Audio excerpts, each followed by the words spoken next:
एक simple wire लेते हैं। यह कॉपर या एल्यूमिनियम या सिल्वर में से किसी का भी हो सकता है। इस वायर से 5 वोल्ट बैटरी को कनेक्ट कर देंगे और एक बल्ब भी। जब हम स्विच को ऑन करेंगे तो बल्ब ऑन हो जाएगा और करंट फ्लो होने लगेगा। जो यहाँ पर करंट फ्लो हो रहा है वायर में, बेसिकली यहाँ पर इलेक्ट्रॉन फ्लो कर रहे हैं वायर के थ्रू, और फ्लो ऑफ इलेक्ट्रॉन को ही करंट बोलते हैं। अब मान के चलो इस वायर को बीच में से कट कर देते हैं तो इलेक्ट्रॉन को फ्लो करने के लिए कोई रास्ता नहीं मिलेगा, जिसका मतलब है कोई भी करंट फ्लो नहीं होगा। इसलिए हमेशा ध्यान रखो, जब हम करंट चेक करते हैं मल्टीमीटर से तो करंट तभी चेक किया जा सकता है जब कोई लोड कनेक्टेड हो, सर्किट ओपन होगा तो करंट फ्लो नहीं हो सकता। अब जो करंट वायर से फ्लो हो रहा है सेम वही करंट मल्टीमीटर से फ्लो होगा, तभी मल्टीमीटर करंट बता पाएगा कि कितना करंट फ्लो हो रहा है। इसलिए मल्टीमीटर को भी सीरीज में कनेक्ट करते हैं वायर के साथ में, तो मल्टीमीटर इलेक्ट्रॉन के फ्लो को चेक करता है और हमें करंट की इंफॉर्मेशन देता है। और जिस डिवाइस से करंट चेक किया जाता है उसको एमीटर बोलते हैं और एम्पियर करंट की यूनिट होती है। लेकिन यह मल्टीमीटर बहुत सारे मीटर का अकेला ही काम परफॉर्म कर देता है। अब यहाँ पर जो बैटरी लगी है इस पर हमेशा वोल्टेज लिखा रहता है। वोल्टेज एक इलेक्ट्रिकल प्रेशर होता है जो करंट को फोर्स लगाता है आगे बढ़ने के लिए। यदि हम मल्टीमीटर को डायरेक्ट प्लग में लगा देते हैं तो वह हमें वोल्टेज बता देगा, जिसका मतलब है वोल्टमीटर हमेशा पैरेलल में कनेक्ट किया जाता है। जो फेज वायर होता है उसके पास में 220 वोल्ट होता है और न्यूट्रल वायर के पास में 0 वोल्ट होता है जब तक लोड कनेक्ट ना किया जाए। न्यूट्रल वायर सिर्फ फेज वायर से जो 220 वोल्ट आ रहे हैं उनको वापस रिटर्न पाथ प्रोवाइड करवाता है। तो जब तक स्विच बंद है और आप न्यूट्रल वायर को हाथ से टच भी कर लेते हो तो आपको करंट नहीं लगेगा। जब मल्टीमीटर को इन दोनों वायर को टच किया जाएगा तो मल्टीमीटर इन दोनों वायर के बीच में जो वोल्टेज डिफरेंस है उसको हमें शो करेगा। रेजिस्टेंस ठीक जिस तरीके से फ्रिक्शन काम करता है उसी तरीके से करंट के लिए फ्रिक्शन का काम रेजिस्टेंस करता है, जिसका सिर्फ एक ही काम होता है पावर को लॉस करना। अब हर मेटल का रेजिस्टेंस होता है, कुछ का कम कुछ का ज्यादा। इसलिए हमारे घरों में जो मेन वायरिंग होती है उसमें कॉपर वायर को काम में लिया जाता है, क्योंकि उसका रेजिस्टेंस कम होता है, जिसकी वजह से वह गर्म कम होगा और गर्म कम होगा तो वह ज्यादा लोड उठा पाएगा। अब रेजिस्टेंस के भी कुछ भाई बहन होते हैं जिनको इम्पीडेंस, एडमिटेंस, रिएक्टेंस बोलते हैं। यह भी पावर लॉस ही करते हैं लेकिन अलग अलग तरीके से। अब वोल्टेज, करंट और रेजिस्टेंस से मिलकर एक बहुत ही फेमस ओम का नियम बनता है, जिसको शॉर्ट में voltage is equal to current into resistance बोलते हैं। अब मानकर चलो एक सर्किट है जिसमें बहुत सारे बल्ब सीरीज में कनेक्टेड है। यदि कहीं से भी वायर टूट गया तो सभी के सभी बल्ब बंद हो जाएंगे, क्योंकि करंट इस पॉइंट से आगे फ्लो होगा ही नहीं। तो क्या हम कह सकते हैं कि जब कनेक्शन सीरीज में कनेक्टेड होता है तो करंट जितनी भी डिवाइसेस लगी है उनके पास सेम होता है। और दूसरी सबसे बड़ी बात, जैसे 2 एम्पियर का करंट इन वायर से फ्लो हो रहा है तो चारों बल्ब में आधा आधा एम्पियर डिवाइड हो जाएगा। अब करंट डिवाइड तो हो गया, जिसका मतलब है चारों बल्ब कमजोर जलेंगे। अब इन्हीं बल्ब को यदि हम पैरेलल में कनेक्ट कर देंगे तो इनमें से कहीं से भी वायर टूट भी गया तो बाकी के बल्ब पर कोई फर्क नहीं पड़ेगा, क्योंकि करंट का रास्ता आगे बढ़ने के लिए बना हुआ है। इसलिए हमारे घरों में वायरिंग पैरेलल में की जाती है। और इसका सबसे बड़ा फायदा है सभी डिवाइस अच्छी तरीके से काम करते हैं। अब सबसे बड़ा कंफ्यूजन होता है पावर को लेकर। वोल्टेज करंट तो ठीक है, पावर क्या होती है? बेसिकली पावर वोल्टेज और करंट का प्रोडक्ट होता है। जैसे यह बल्ब 5 वोल्ट का है और जब इसको ऑन करते हैं तो 2 एम्पियर का करंट कंज्यूम करता है, तो इसकी पावर कंजम्पशन हो जाएगी 5 × 2 is equal to 10 watt. Watt power की यूनिट होती है, लेकिन जो डिवाइस रोटेट करती है जैसे मोटर, उनकी power rating mostly horse power में यानी एचपी में होती है। बस कहने का फर्क है। और एचपी और वाट दोनों पावर की ही यूनिट है। एक एचपी में कितने वाट होते हैं कमेंट में जरूर से लिखना। अब यह बल्ब 10 वाट पावर कंज्यूम करेगा, लेकिन कितनी देर में? तो जब यह 1 घंटा ऑन रहेगा तब जाकर 10 वाट कंज्यूम करेगा, जिसको कई बार वाट आवर भी लिख दिया जाता है। जब 1000 वाट होता है उसको हम 1 किलोवाट भी बोल सकते हैं या फिर 1 यूनिट भी बोल सकते हैं। जब डिवाइस को बनाया जाता है तो उसकी पावर कंजम्पशन उसके यूज के हिसाब से सेट की जाती है, जिसका मतलब है पावर फिक्स होती है किसी भी डिवाइस की,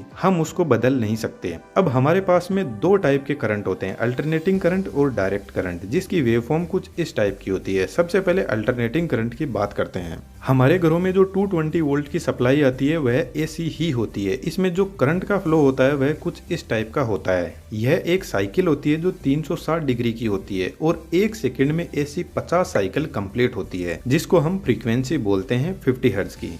हर्ट्ज फ्रीक्वेंसी की यूनिट होती है। तो जब हमें इलेक्ट्रिक शॉक लगता है तो यह करंट हमें 1 सेकंड में 50 बार ऐसे तोड़ मरोड़ना चाहता है, पर हमारी बॉडी इतना फास्ट मूव नहीं कर पाती है, तो हमें जोरदार झटका लगता है और यह ज्यादा देर तक रह गया तो हम मर भी सकते हैं। मानकर चलो इस वायर में 220 वोल्ट की सप्लाई दी हुई है और करंट फ्लो हो रहा है। अब बात ऐसी है कि करंट हमें आंखों से दिखाई नहीं देता है, बस उसको महसूस किया जा सकता है। लेकिन इस वायर के आसपास में कुछ और भी ऐसा हो रहा है जो हमें दिखाई नहीं दे रहा है। यह 220 वोल्ट की सप्लाई इस वायर के पास में अपना एक फील्ड जनरेट करती है जिसको मैग्नेटिक फील्ड बोलते हैं। आपने बहुत बार लोगों से कहते हुए सुना होगा हाई वोल्टेज लाइन के बारे में कि इसके पास में मत जाओ वरना यह अपनी तरफ खींच लेगी। तो इसके पीछे का रीजन समझ लेते हैं। यह एक स्प्रिंग लोडेड रोड है जो कुछ इस तरीके से मूव कर रही है। इस रोड के दोनों साइड में कुछ हवा के पार्टिकल भी है जिन पर यह फोर्स लगाती है अपने मूवमेंट से। अब यह रोड तो सिर्फ इतनी ही दूरी में मूव कर रही है, लेकिन यदि इस पोजीशन पर हम बारीकी से हवा का फोर्स ऑब्जर्व करेंगे तो हमें थोड़ी बहुत हवा का फोर्स फील होगा। ठीक ऐसा ही अल्टरनेटिंग करंट के साथ में होता है। जब यह वेवफॉर्म इस तरीके से ट्रेवल करती है तो इसके पास में जो एयर पार्टिकल होते हैं उनको यह चार्ज कर देती है, और जब हम उसके पास में जाते हैं तो हमें इस वायर को टच करने की जरूरत नहीं है, दूर से ही हमें इलेक्ट्रिक शॉक लगता है। लेकिन डरने की बात नहीं है, जो हाई वोल्टेज लाइन होती है वही अपने आसपास के एरिया को चार्ज करके रखती है। हमारे घरों में जो सप्लाई आती है वह सेफ होती है। अल्टरनेटिंग करंट का एक और फायदा है, यह इस पॉइंट पर जीरो हो जाता है, तो बाई चांस हमें इलेक्ट्रिक शॉक भी लग गया तो हम इस पॉइंट पर छूट जाते हैं। अब एसी सप्लाई भी दो टाइप की होती है, सिंगल फेज और 3 फेज। हमारे घरों में सिंगल फेज सप्लाई आती है जो 220 वोल्ट की होती है, जिसमें एक फेज और एक न्यूट्रल वायर होता है जिसके झटके हमें लगते ही रहते हैं। लेकिन 3 फेज सप्लाई 440 वोल्ट की होती है जो बड़ी मशीनें जैसे बड़ी मोटर उनके लिए होती है या फिर सलमान खान के लिए होती है, क्योंकि सलमान खान की सुल्तान मूवी का एक गाना है लग गए 440 वोल्ट छूने से तेरे, जिसका मतलब है सलमान खान 3 फेज सप्लाई की बात कर रहे थे।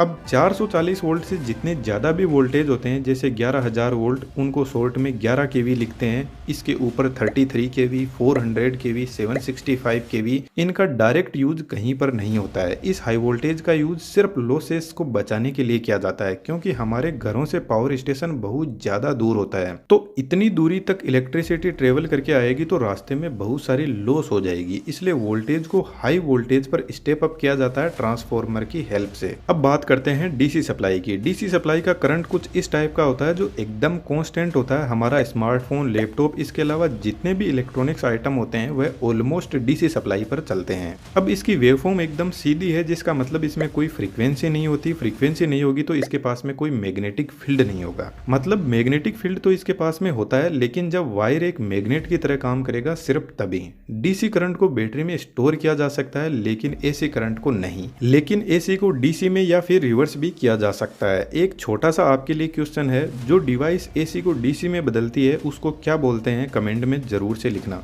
डीसी करंट एसी से बहुत ज्यादा पावरफुल होता है। यदि डीसी का शॉक लग गया तो छूटने के कम चांस रहते हैं और मरने के ज्यादा। लेकिन चिंता की बात नहीं है, 12 वोल्ट डीसी जो बैटरी में होता है वह इतना खतरनाक नहीं होता है। 50 वोल्ट से ज्यादा यदि कोई डीसी करंट है तो वह बहुत ज्यादा पावरफुल है, हमें बहुत नुकसान पहुंचा सकता है। 12 वोल्ट डीसी भी बहुत पावरफुल होता है। यदि आपने गाड़ियों में 12 वोल्ट की बैटरी से जो केबल लगी हुई है उसकी साइज देखोगे तो आपको पता चलेगा कि यह कितना पावरफुल करंट है। डे बाय डे पॉपुलेशन बढ़ रही है तो पावर कंजम्पशन भी बढ़ रही है, इसलिए बिजली कंपनियां डिमांड के हिसाब से नए नए जनरेटर अपने पावर प्लांट में इंस्टॉल करती रहती है। पावर जनरेशन को बढ़ाने के लिए हम इलेक्ट्रिसिटी के एंड कंज्यूमर है, लेकिन इलेक्ट्रिसिटी जनरेशन से लेकर हमारे घर तक पहुंचने का जो सफर है वह बहुत ही कॉम्प्लिकेटेड और लॉन्ग है, क्योंकि इलेक्ट्रिसिटी लापरवाही बिल्कुल भी बर्दाश्त नहीं करती। यदि कहीं पर भी बीच में गलती हुई तो उसकी सजा भी तुरंत मिल ही जाती है। और एनिमेशन की दुनिया में अपने करियर को बनाना चाहते हो तो हमने 3D एनिमेशन के कोर्स को हिंदी में बहुत आसान भाषा में बनाया है। डिस्क्रिप्शन में डिटेल्स है, आप ज्वाइन कर सकते हो। आपका कीमती समय इस चैनल को देने के लिए धन्यवाद।